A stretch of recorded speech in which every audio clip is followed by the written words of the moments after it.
Hello there, and welcome to this video on heat of formation and bond energies. Standard heat of formation, or delta HF, is going to be the change in heat that accompanies the formation of 1 mole of a compound from its elements when all the substances are in their standard states at 25 degrees Celsius. The heat of formation of a free element, for example, sodium or any of the diatomic elements like O2, in its standard state is always going to be 0. Again, the number of moles of each substance in your balanced reaction has to be multiplied by the known value for the heat of formation. This overall is just another way to calculate enthalpy for any given reaction. So when we're calculating our enthalpy using the heat of formations, we're going to follow the above formula right here. And that's my enthalpy is going to be equal to the sum of my heat of formation of my products minus the sum of my heat of formation of the reactants. And when I go ahead and do this, you'll note that I'm going to put brackets around all my products, and I'm going to put brackets around all my reactants so I can keep track of what's going on.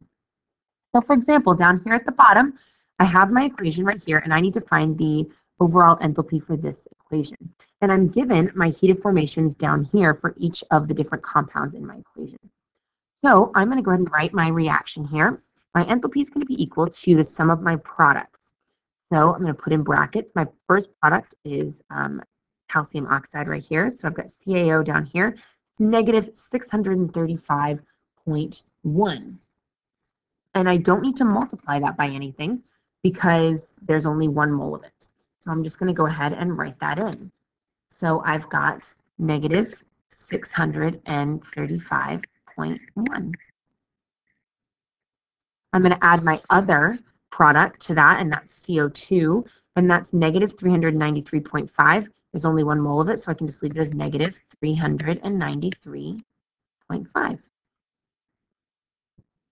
I'm going to subtract out my reactants.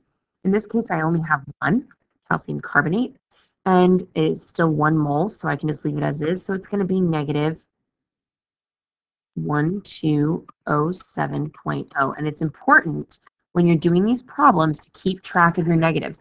This is all just going to be basic algebra from this point on, but if you don't have the right signs, then you're not going to get the correct answer. So I'm going to go ahead and solve this out. Note that I've got a negatives and negatives here, and I've also got a subtracting a negative over here on my reactant side.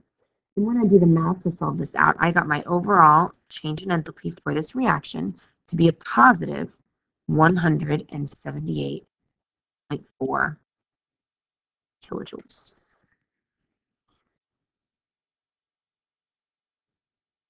Let's go ahead and try one more. I want to calculate my standard heat of reaction, or my enthalpy, for the following reaction. So if my change in enthalpy is going to be equal to my products minus my reactants, my product is 2 moles of water. So if you, 2 moles of steam, water in its gas phase.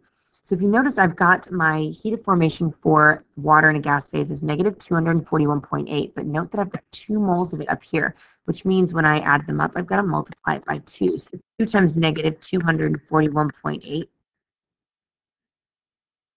I'm going to subtract out my, my reactants. I've got hydrogen gas and oxygen gas, and note that they're both individual elements. So these are both going to end up being 0. So I can still write it out. There's 2 of the hydrogens, so that's 2 times 0 plus 1 times 0, and that all is going to end up equaling 0. So then my enthalpy change is really going to be 2 times negative 241.8, and I got a negative 483.6.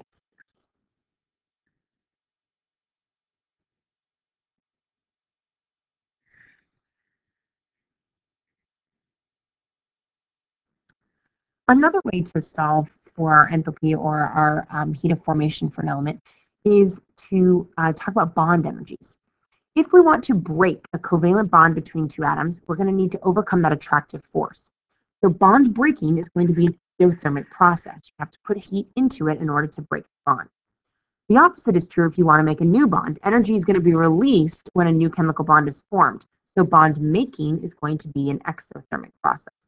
So bond breaking, endothermic, bond making, exothermic. And that's a very important piece of information to understand. So this chart right here shows me the energies that are in all these different bonds. We've got single bonds up here at the top, and we've got multiple bonds down here at the bottom. Note that there is no sign associated with it, because if you are breaking and making it, it would be a different sign. So for example, if I've got carbon and hydrogen here, it's 413 kilojoules per mole. That's the amount of energy in that bond. If I break that bond, that would be a positive 413. If I make that bond, it would be a negative 413 kilojoules per mole. So using the values from the previous slide on that chart, let's go ahead and solve a problem. So it wants to know what the enthalpy change of this reaction is when hydrogen is added to ethyne to produce ethane.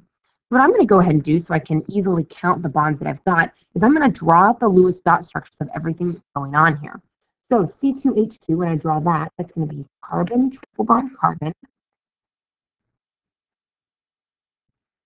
plus 2H2, so I've got an H and another H2. I'm going to draw them both out so I can easily count. And then my ethane is going to be carbon, 6 hydrogens. And this is where Lewis dot structures comes in handy. So now what I'm going to do is count up all the bonds that are being broken and all the bonds that are being made. So on this side, on my left-hand side, I am breaking bonds. Remember, breaking bonds is an endothermic process. So all of these values are going to be positive. So I've got 2 carbon-hydrogen bonds on this side.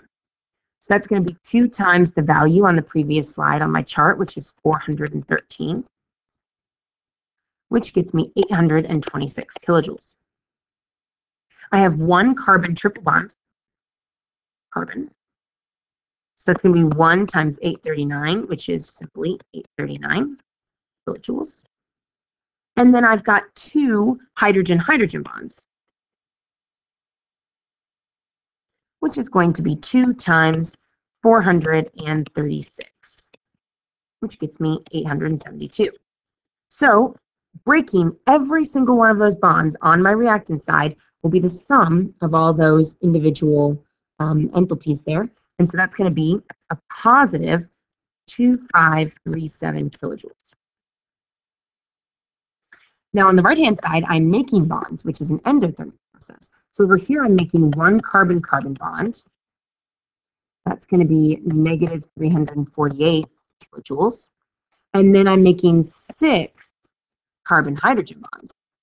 And that is going to be, when I take 6 times 413, that's going to be negative 2478.